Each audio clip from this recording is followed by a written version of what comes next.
Aksharam TV, bonsoir.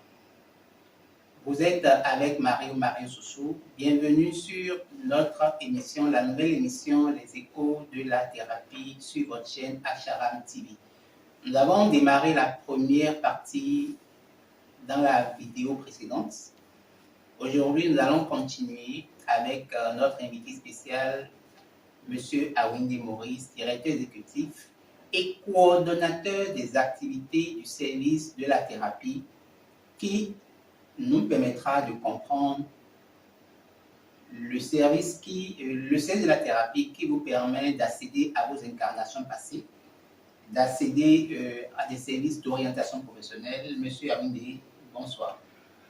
Bonsoir, Monsieur Mario, comment tu vas? Très bien. Bonjour, ça dépend de où on se trouve sur notre planète. Et j'espère que les téléspectateurs et les téléspectatrices se portent à merveille.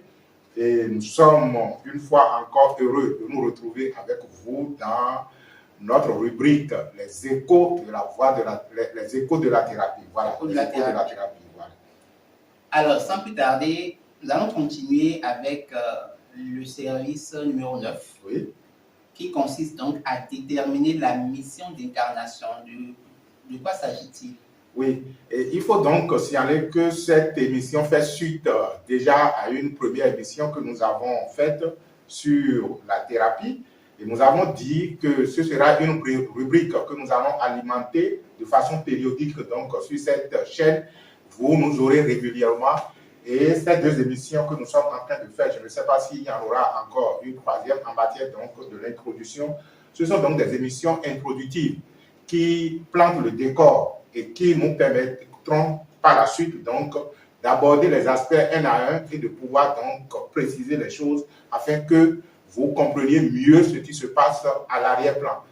Nous profitons de l'occasion pour remercier ceux qui, depuis jusqu'à présent, nous font confiance et qui nous permettent donc d'avoir de l'expérience pour pouvoir aujourd'hui décider donc de partager ces expériences avec le public. Mission d'incarnation, c'est également un service que nous offrons pour permettre à chaque âme incarnée, à chaque individu donc d'avoir la lumière sur sa mission, parce que je disais, même dans l'émission passée, je disais, il est quand même idiot de se retrouver dans un environnement et de ne pas se poser la question de savoir pourquoi je suis là.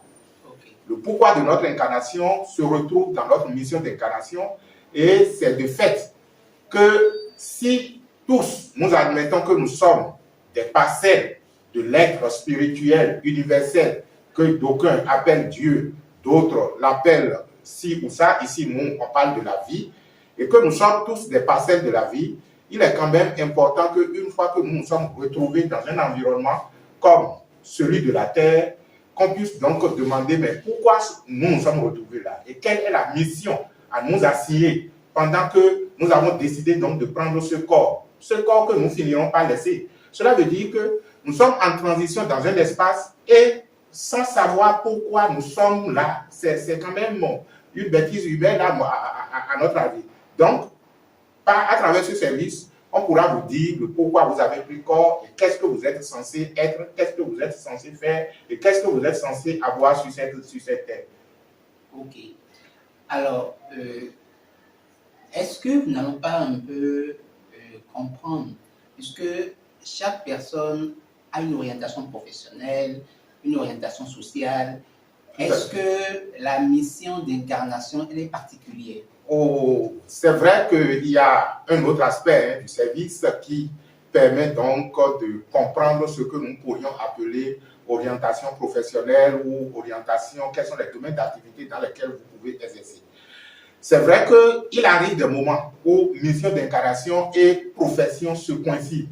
Et les rares individus qui arrivent donc à unifier leur mission d'incarnation avec leur profession, ce sont des individus qui vivent heureux. Vous allez les voir épanouis. Vous allez les voir, disons, rayonnants, tout simplement parce que le désir de l'âme vient s'unir au désir donc de l'être, je vais dire, physique. Parce que c'est du point de vue physique que vous avez besoin d'avoir une famille, vous avez besoin donc d'avoir une profession, vous avez besoin d'avoir une activité pour pouvoir subvenir à vos besoins. Et si, entre-temps, votre mission d'incarnation vient retrouver et s'unifier avec l'activité professionnelle que vous exercez, là, c'est que vous auriez pu, c'est que vous allez mener la meilleure des existences sur cette terre. Donc, nous pourrions, je ne vais pas dire nous pourrions, nous pouvons vous permettre aussi donc de comprendre votre orientation professionnelle. On dira donc votre profession d'incarnation. Parce que tout le monde ne peut pas exercer n'importe quelle profession. Ce n'est pas parce que j'ai vu X faire qu'en tant que Z, je peux le faire également. Quels ont été vos talents du par le passé? Quels ont été vos dons que vous avez cultivés dans les incarnations passées pour aujourd'hui espérer qu'aujourd'hui, vous allez mettre ça au profit donc de votre domaine d'activité? Tout ça, c'est des choses que l'on peut déterminer. Donc, l'orientation professionnelle vous permet donc de comprendre si vous pourriez exercer telle ou telle profession. Et si, entre-temps, vous êtes déjà dans un domaine d'activité, on pourra donc confronter ce domaine d'activité avec votre énergie d'incarnation pour voir si cela est en adéquation avec votre énergie d'incarnation et voir si oui, ok, d'accord, mais comment l'améliorer? Et aussi non, ok, d'accord. Comment faire en sorte que, quels sont les autres domaines dans lesquels vous pourriez intervenir? C'est autant de choses que nous faisons au niveau donc de la thérapie. Je profite en même temps pour qu'on puisse évoluer, pour dire qu'en fait, avant de parler de profession, il faut parler d'abord disons, d'orientation, je vais dire, scolaire et universitaire. Oui, ce sont des points sur lesquels nous allons revenir. Nous sommes également actifs dans bien sûr. En attendant de venir sur ce point, il y a un aspect qui nous intéresse. Tout à l'heure, vous avez dit que le désir de l'âme et le désir de l'individu peut ne pas correspondre. Oui, justement, c'est ce qui se passe souvent. Comment ça se passe? Comment ça se fait? Est-ce que, à quel moment peut-on savoir ou ressentir que je ne suis pas dans le désir de mon âme, je suis dans un désir personnel, je ne suis pas dans l'objectif de mon âme, je suis dans un objectif personnel? Comment vraiment... Vous savez, le point de départ de l'affaire, c'est tout simplement que il faut admettre que nous sommes mal éduqués. Quand je dis nous, je ne suis pas épargné, je dis l'humanité.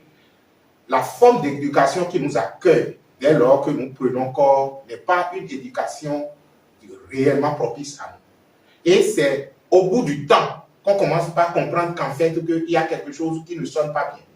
Nous sommes tellement, l'éducation est tellement, disons, de façon en disharmonie avec nous en tant qu'être que lorsque vous venez dans ce monde, on vous apprend quoi? Bon, on vous met à l'école dans le meilleur des cas. Vous étudiez, on vous dit, bon, il faut, disons, décrocher un emploi. Maintenant, si vous n'arrivez pas, il faut entreprendre. Et l'essentiel, c'est de pouvoir donc subvenir à vos besoins. Ou bien? Bien sûr. Ça s'arrête là. Mais quand on dit subvenir à vos besoins, quels sont les besoins que nous listons? Vous allez constater tout simplement, si vous êtes un bon observateur, que la vie tout entière, l'existence tout entière est organisée autour des préoccupations matérielles. Mais nous ne sommes pas que matière. Nous avons été fondamentalement un être spirituel avant d'adopter la matière. Et voilà que les contingences de la matière prennent totalement en otage notre vie spirituelle. Je ne dis pas qu'il suffit seulement d'aller à la messe ou d'aller, disons, dans une école spirituelle pour dire que vous êtes déjà un être spirituel. Quelle est la place que vous vous réservez à vous-même en tant qu'être? Quelle est la place que vous vous réservez à vous-même en tant que vie, faisant vivre le corps? C'est là, en fait, ce dont il s'agit. Ce qui fait que lorsque l'éducation qui nous accueille est totalement orientée préoccupation matérielle, sans tenir compte donc de cet être qui a pris le corps, il va de soi que les besoins du corps ou les besoins de notre ego en tant qu'individu soient en disharmonie avec les besoins donc de l'être spirituel que nous sommes. Et c'est ce qui fait que lorsque votre tendance à vouloir répondre aux besoins du corps et aux besoins de votre ego prend le pas sur les préoccupations hautement spirituelles qui vous ont amené à posséder ce corps, à prendre ce corps, lorsque vous fonctionnez comme ça, il va de soi que lorsque vous voulez satisfaire ces besoins, vous soyez en train de faire quelque chose qui ne soit pas en accord, bien sûr, avec votre désir en tant qu'âme. Vous voyez? Donc, il arrive des moments, je ne dirais pas par chance, où vous vous retrouvez dans un domaine où vous ressentez quand même que tout votre être participe. Vous allez dire comment peut-on sentir cela? Il suffit seulement de voir si le travail que vous êtes en train de faire, si on enlève la satisfaction que vous recevez du point de vue matériel, est-ce que vous allez continuer à le faire? C'est une question que je me pose. C'est-à-dire que je suis dans un domaine d'activité. Lorsqu'on enlève tous les avantages matériels liés à ce domaine d'activité, est-ce que je vais continuer à le faire? Si vous pouvez répondre oui à une telle question, cela veut dire que vous êtes déjà en harmonie avec votre, je vais dire votre mission d'incarnation. Parce que justement, lorsque vous vous ressentez être en unité avec votre mission d'incarnation, l'activité que vous faites, vous ne le faites pas parce que vous voulez de l'argent, vous le faites parce que cela vous rend heureux. Et vous ressentez véritablement du bonheur dans ce que vous êtes en train de faire.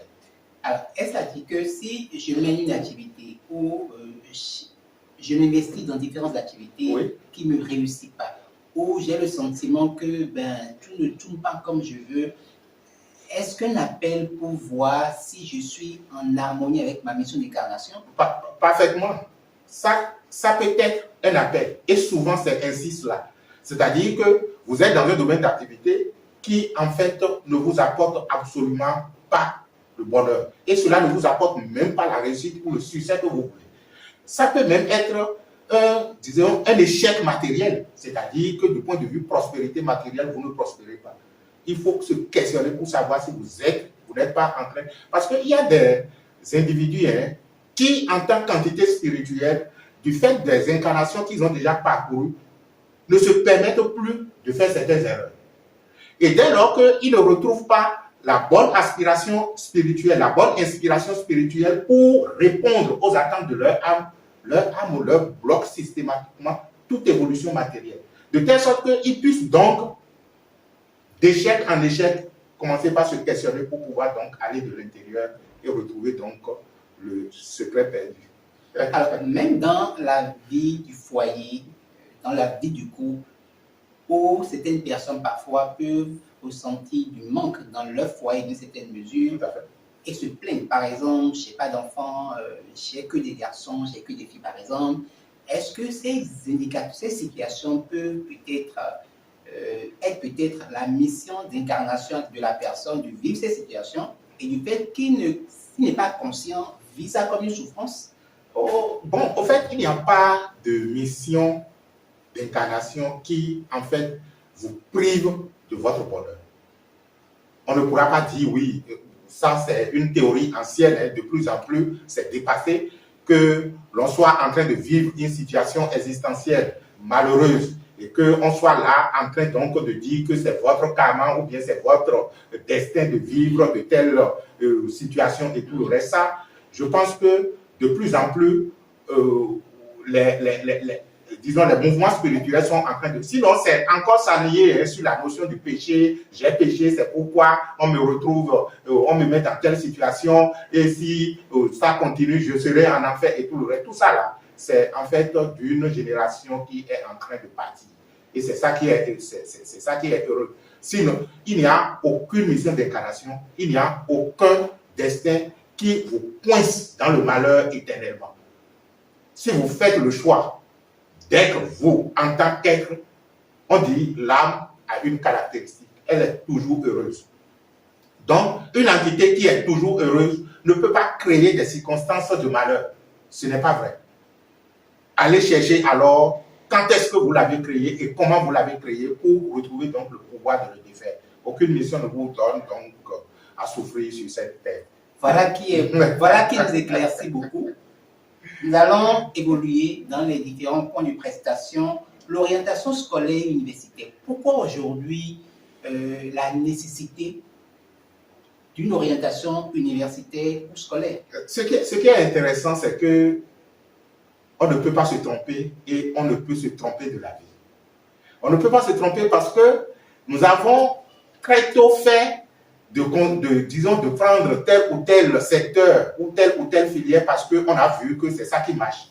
Et pourtant, nous, on a fini et on a constaté que ça n'a pas marché pour nous.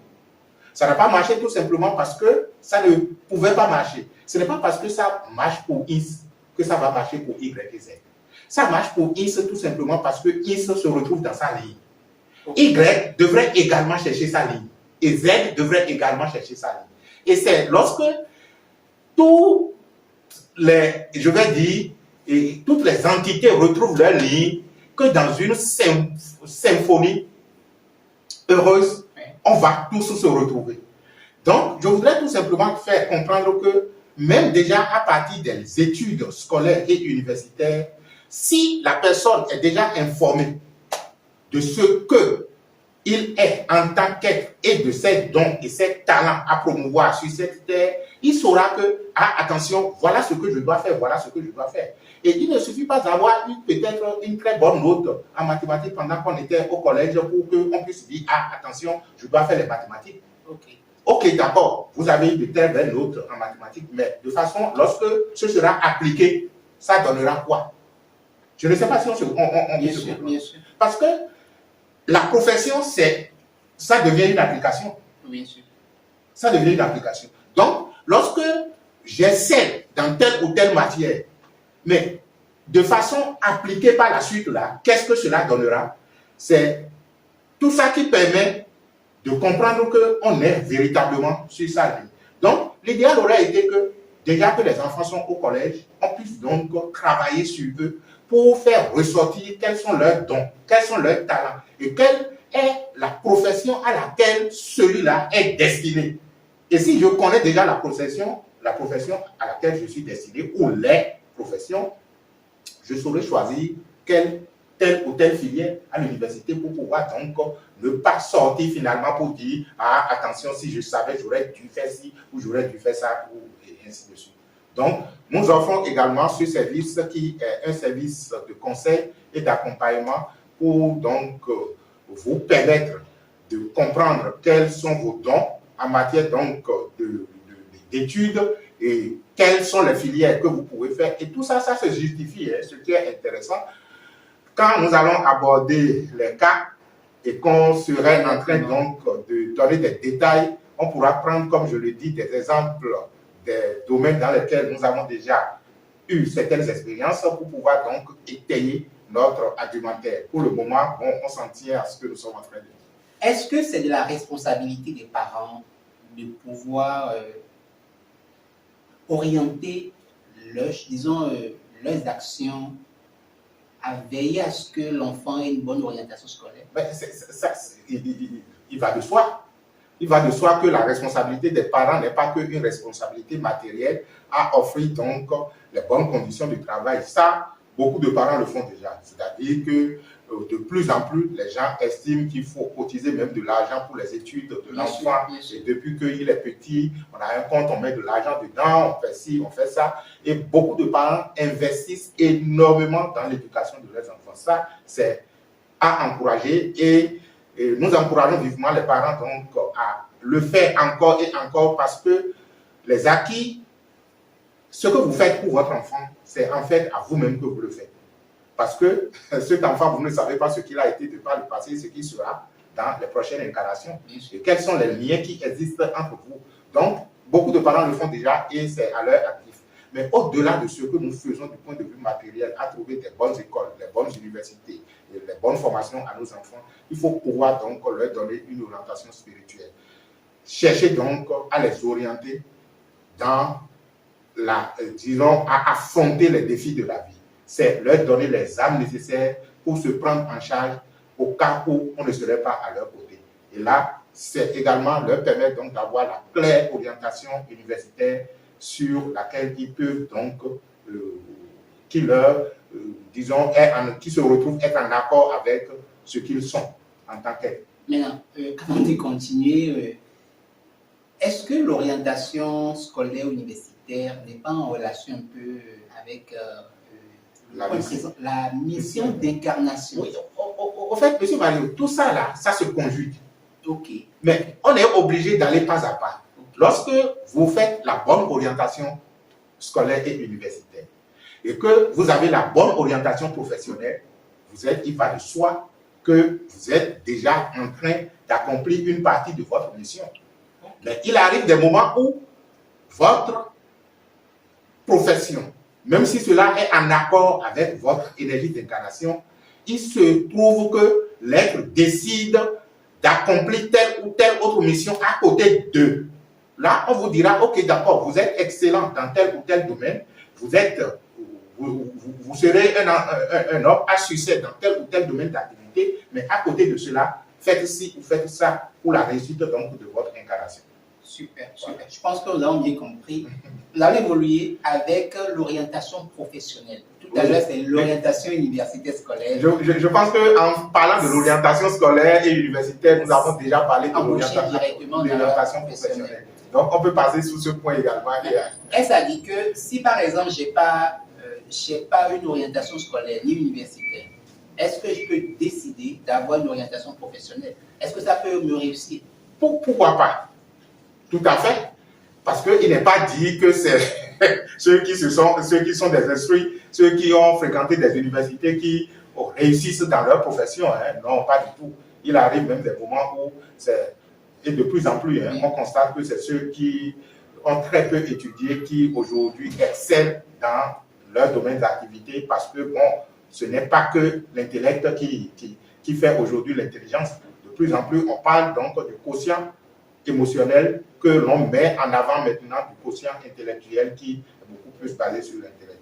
J'ai dit qu'on ne va pas prendre des cas, mais il nous arrive par exemple de voir quelqu'un qui a fini les universités et qui cherchait même à voyager. Sauf que celui qui veut financer le voyage s'est dit, bon, attention, mais je ne peux pas mettre encore mon argent dans tel truc. Regardez-moi si l'orientation professionnelle de ce gars coïncide avec ce qu'il veut aller faire.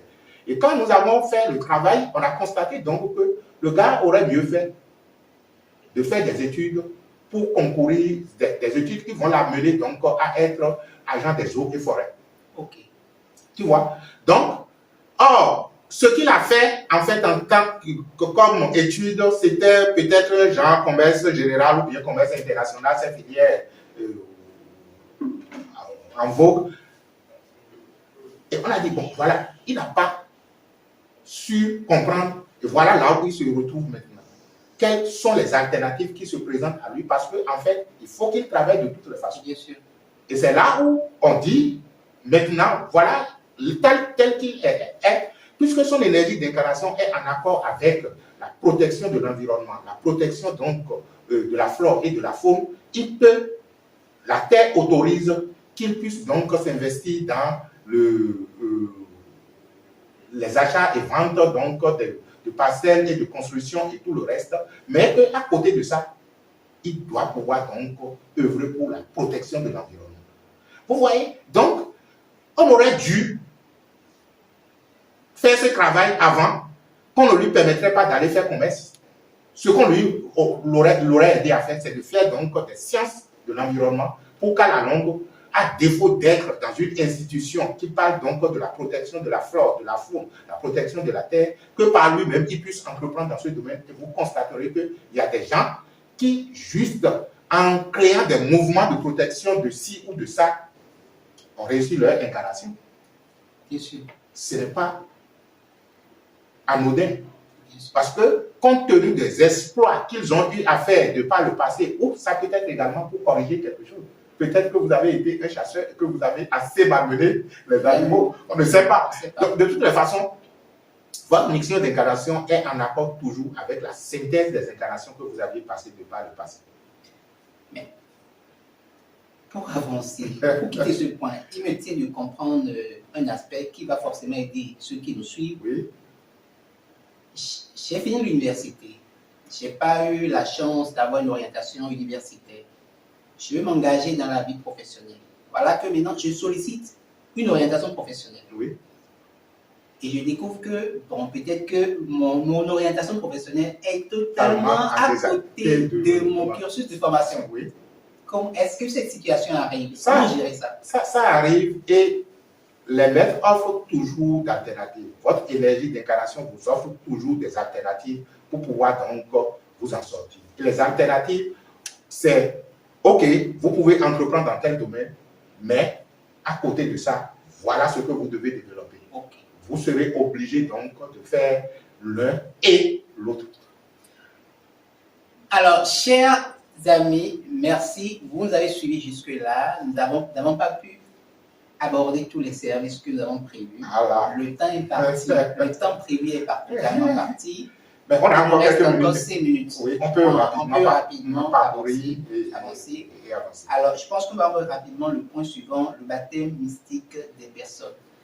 De quoi s'agit-il? Le baptême mystique des personnes.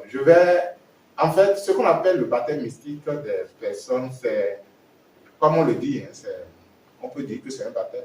Un baptême qui, en fait, utilise les éléments naturels pour permettre à la personne non seulement de se savoir être ce qu'il... En fait, tout ce que nous faisons, que ce soit l'un ou l'autre, ça vous concourt toujours vers l'intériorité de vous-même. Donc, le baptême mystique vous permet donc de savoir que vous n'êtes pas le corps, mais que vous êtes une entité spirituelle ayant pris le corps. Et cela, lorsque cela se fait, ça vous permet par vous-même de faire des expériences au sujet de votre incarnation. Par exemple, on vous dira, ok, d'accord, vous avez fait le baptême, surveillez vos rêves pendant les 3 jours à suivre et prenez conscience donc de ces rêves. Si vous arrivez à les décoder, c'est bien. Si vous n'arrivez pas à les décoder, on peut toujours vous aider une fois que vous avez sollicité le service pour vous permettre donc de comprendre ce que le baptême vous a apporté en termes d'équilibre, en termes donc d'ouverture intuitive, en termes donc même de la mission d'incarnation, parce que le baptême vous permet de vous révéler à vous-même votre propre mission. Super, super. On parle également donc des baptêmes d'entreprise, baptême mystique d'entreprise, oui. Et ça c'est un autre service que je suis. Oui, exactement. Là, vous débauchez en même temps sur nos services, baptême mystique des entreprises et sociétés. Oui, parce que lorsque vous vivez dans un environnement qui déjà est une entreprise que vous avez créée, il faut renouveler les énergies. Il faut renouveler les énergies. Quelquefois, les gens vont vous parler donc de la purification de ci ou de ça. Mais au-delà de la purification, le baptême mystique d'une entreprise permet à l'entreprise de se recréer à neuf, parce que ça permet de, je vais dire, de laisser les anciennes énergies mourir. Parce que je dis souvent, une fois que quelque chose apparaît, le processus de la mort a déjà commencé. C'est pourquoi je commence par aimer cet être que nous craignons si tant, la mort, parce qu'il est là pour jouer un rôle. Le rôle qu'il joue, c'est en fait, toute apparition physique est destinée à disparaître. Cela veut dire donc que même si vous avez créé votre entreprise, vous devez être en train tout le temps de redynamiser cette entreprise, c'est-à-dire que l'état que vous avez aujourd'hui de votre entreprise, vous devez le laisser mourir pour en créer un autre. C'est la même entreprise, vous allez dire avec le même nom, ok d'accord, mais les énergies qui y circulent ne sont pas les mêmes. La fréquence de l'entreprise doit être à chaque fois remontée, renouvelée. Et pour ainsi, vous sollicitez donc ce que nous appelons le baptême mystique pour pouvoir donc dynamiser la vibration donc de votre entreprise. Peut-être qu'il y a des problèmes qui se profilent à l'horizon. Vous n'en avez pas conscience. Au lieu de rester comme ça et de tomber dedans, vous pouvez solliciter ce service-là qui permet donc de renouveler l'énergie de votre entreprise.